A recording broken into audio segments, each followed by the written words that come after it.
ಶ್ರೀ ಪರಮಾತ್ಮನೇ ನಮಃ. ಶ್ರೀಮದ್ಭಗವದ್ಗೀತಾ ಅಥ ಪ್ರಥಮೋऽಧ್ಯಾಯಃ. ಅರ್ಜುನ ವಿಷಾದಯೋಗಃ. ಭೀಷ್ಮದ್ರೋಣ ಪ್ರಮುಖತಃ ಸರ್ವೇಷಾಂಚ ಮಹೀಕ್ಷಿತಾಂ ಉವಾಚ ಪಾರ್ಥ ಪಶ್ಯೈತಾನ್ ಸಮವೇತಾನ್ ಕುರುನಿತಿ.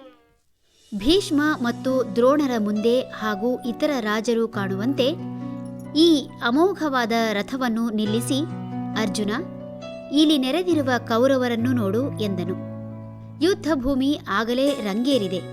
ಅತಿರಥ ಮಹಾರಥರು ತಮ್ಮ ತಮ್ಮ ಸಮಬಲ ಎದುರಾಳಿಯ ಹುಡುಕಾಟ ಒಂದೆಡೆ ನಡೆಸುತ್ತಿದ್ದರೆ, ಇನ್ನೊಂದೆಡೆ ಸೇನಾಧಿಪತಿಯ ಸೂಚನೆಗಾಗಿ ಕಾದು ಕುಳಿತಿದ್ದೇವೆಯೋ ಎಂಬಂತೆ ಇತರ ಸೈನಿಕರು ಬಿಲ್ಲನ್ನು ಎದೆಗೇರಿಸಿ ಬಾಣ ಹೂಡಿದವರು.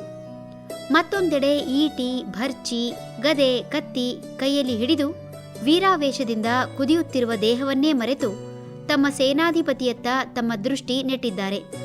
ಪಾಂಡವರ ಸೇನೆಯ ಮಧ್ಯೆ ತನ್ನ ರಥವನ್ನು ಯಾರಿಗೂ ತೊಂದರೆಯಾಗದಂತೆ ಜಾಗರೂಕತೆಯಿಂದ ಓಡಿಸಿಕೊಂಡು ಬಂದ ಶ್ರೀಕೃಷ್ಣ ಇದೀಗ ಉಭಯ ಸೇನೆಗಳ ಮಧ್ಯಭಾಗದಲ್ಲಿ ಭೀಷ್ಮ, ದ್ರೋಣ, ಇತರ ರಾಜರುಗಳು ಕಾಣಿಸುವಂತೆ ತಂದು ನಿಲ್ಲಿಸಿ, ಅರ್ಜುನನಲ್ಲಿ ಕೌರವರ ಪಡೆಯನ್ನು ನೋಡು ಎನ್ನುತ್ತಿದ್ದಾನೆ. ಶ್ರೀಕೃಷ್ಣನ ಧ್ವನಿಯ ವರಸೆ ನೋಡಿದರೆ ಭಗವಂತನಿಗೆ ಆಗಲೇ ಅರ್ಥವಾಗಿದೆ.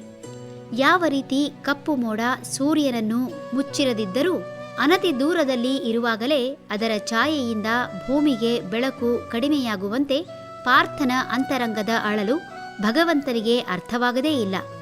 ಆ ಕಾರಣದಿಂದಲೋ ಎಂಬಂತೆ ಅರ್ಜುನನ ಕಣ್ಣಿಗೆ ಕಂಡರೂ, ಅಲ್ಲಿರುವವರೆಲ್ಲರೂ ಪಾರ್ಥನಿಗೆ ಪರಿಚಯವಿದ್ದರೂ ಭಗವಂತ ಕೌರವರನ್ನು ನೋಡು ಎಂಬುದಾಗಿ ಅರ್ಜುನನಲ್ಲಿ ಹೇಳುತ್ತಿದ್ದಾನೆ.